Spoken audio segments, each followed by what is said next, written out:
Hey everybody, OperationZ here, and we're continuing in Joseph's story.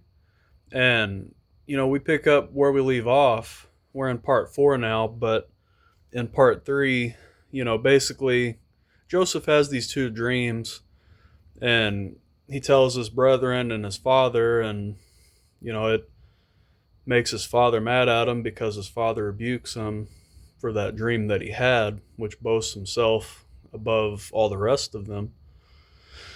And the brethren also, and they're so moved with envy that, basically they're stirred up against him. They're pretty much mad at Joseph because Jacob shows more favor and more of his love towards him than all the rest of his children. So that's where we're at here with Joseph and his brethren. So they come across, basically they go from one place in the field where they were, and I can't remember where it's at right now, but then they moved to Dothan, and then there's this mysterious man there when Jacob sends his son Joseph, and Joseph goes to him and basically says, you know, the man says, "What do you seek?" pretty much, and Joseph said he seeks his brethren, and then he tells them that your brethren went to Dothan, and we just see that it's pretty much the hand of God basically ensuring that Joseph does what is his fate to do, which is go into Egypt for a greater purpose later on, which we're not that far yet. But, we just see that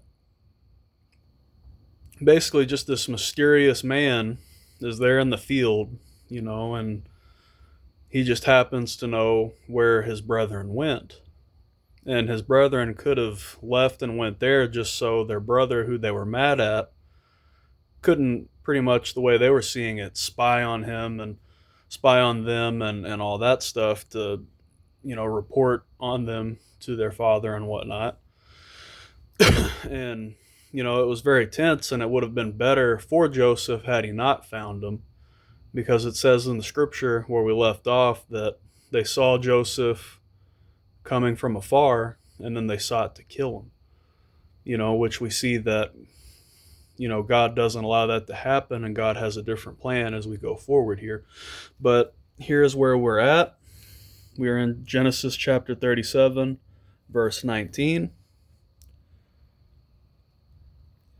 So, and they said one to another, "Behold, this dreamer cometh." So they're saying, "Behold, this dreamer cometh," because they're pretty much mocking their younger brother.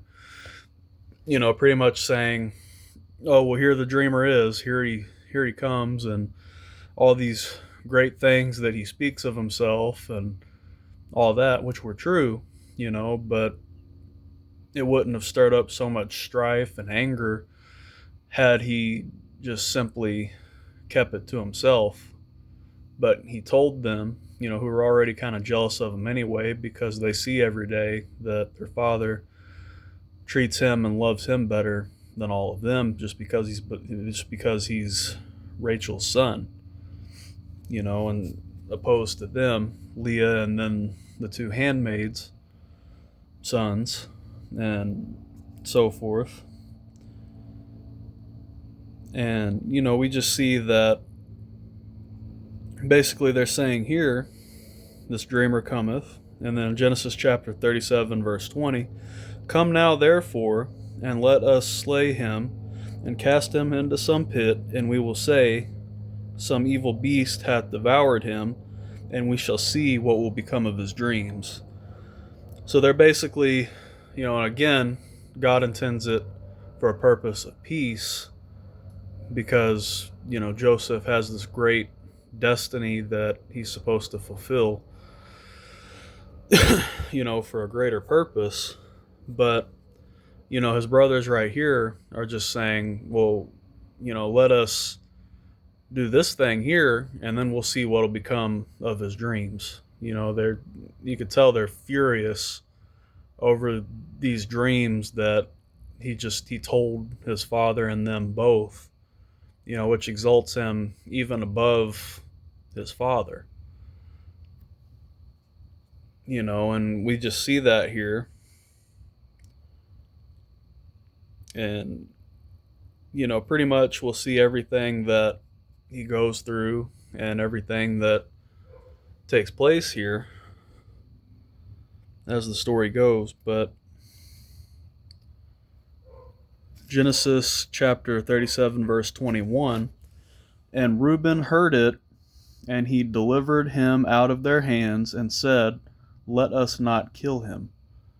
So Reuben is the eldest of all the brethren, which naturally means, he's going to have a more level head, because in most cases that's true. He's the older brother, more experienced and more calmed down than all of the younger brothers, that he's more level-headed. And even though he's mad towards Joseph too, he's thinking of, pretty much the aftermath of what they want to do here, how it'll affect their father and how it'll affect all these things, right? That, we just see here that they want to do. So he said, well, don't kill him, just toss him here in this pit. And which we haven't got there yet. But Genesis chapter 37, verse 22, and Reuben said upon them, shed no blood, but cast him into this pit that is in the wilderness, and lay no hand upon him, that he might rid him out of their hands. So deliver him to his father again. To his father again. He's basically saying, it's saying here that, pretty much that's the intentions of Reuben, is to deliver him back to his father again, which is the right thing to do, and he was just trying to keep the blood of his younger brother from being shed, because, he loves his father and he's more level-headed again than all of his brethren, being older. And Genesis chapter 37, verse 23, and it came to pass, when Joseph was come unto his brethren, that they stripped Joseph out of his coat of many collars that was on him.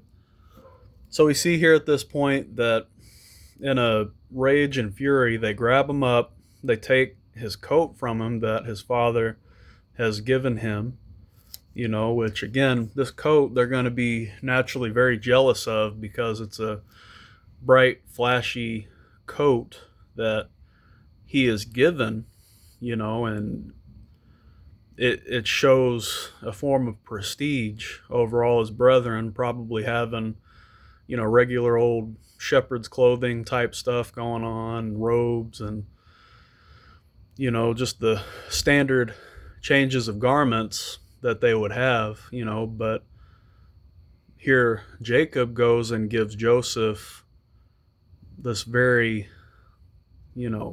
prestigious and very elevated type of clothing compared to what they had. So they take this coat off of him as they throw him in the midst of this pit. And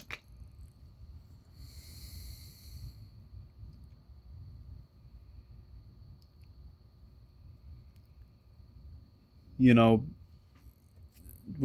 see that, we see all the strife and all that anguish, that, it's not just an all of a sudden type thing, that, pretty much when you look deeper into it, this is something that's just gone on for years between Joseph and his brethren growing up. Like, pretty much ever since Joseph was born, they probably saw growing up all that extra care, love, and attention that Joseph got, that, they didn't quite get so much of.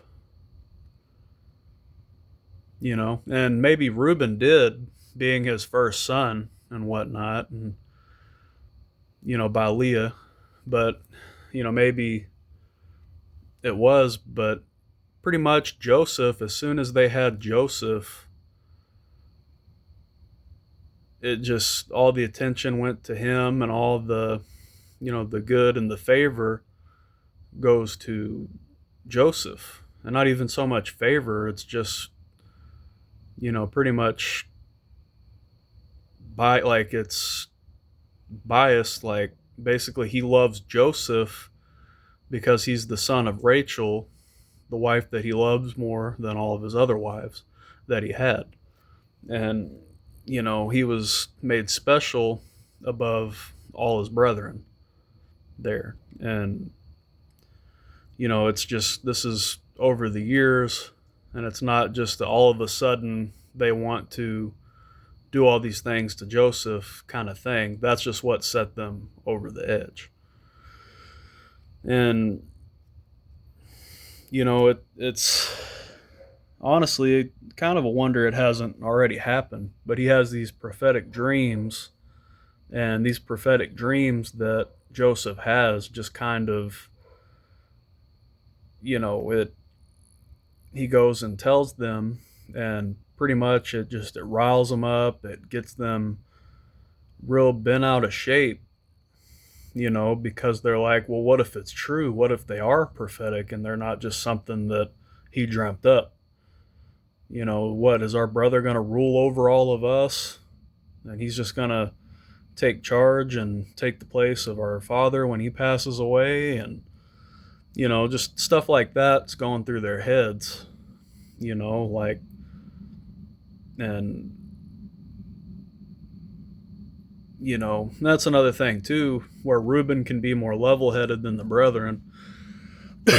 No matter what, Joseph wouldn't get that birthright from his father. That's something that Reuben would get. Like, pretty much all the goods of the father goes to the firstborn son. So, but all the other brethren and stuff like that, you could just see, and even Reuben is mad at him because of all this. But still, it's just, it's in a family, if you see that somebody's loved more than you, it can be, like when it comes to a bunch of siblings, and then there's that one sibling that is just treated far better by the parents than all the other ones. It just causes all those types of tensions, and it builds up. And in this case, it got really bad because it just got so heated and so just pretty much way out there that they choose to do this, and they take him, they strip him of his coat, and they just throw him in a pit, and they were gonna actually kill him and everything, but Reuben talks them out of that. And let's continue with the story and see what happens from here. So, Genesis chapter 37, verse 24, and they took him and cast him into a pit, and the pit was empty. There was no water in it. So there wasn't any water in it from the rain and whatnot, and all these things that, it was just a dry pit. So they took him and they cast him in the pit, and I guess it was just to, at this point, prove a point that they just wanted to do something to him. Pretty much toss him in a pit just because they could, type stuff. And it was just something that they could do because there was a lot of them, and they just did it because of all the built up tension and hatred over the years. So Genesis, that's actually where we leave off right here in part 1. But, that's just what is to take into consideration with this video here, that, pretty much, it's something that really shouldn't have happened. Everybody should have been loved equally by their father, but Joseph just got this kind of special attention, just because he was a son of Rachel, and Benjamin too. But they're not going to be so mad at Benjamin because he's the younger brother. After all of them, like, he's pretty much the baby of the family. Benjamin is, and that's the way they look at that. But it's just all pointed and directed at Joseph, But that's where we leave off in the story right here. And, we're going to continue through the storyline and we're going to see, pretty much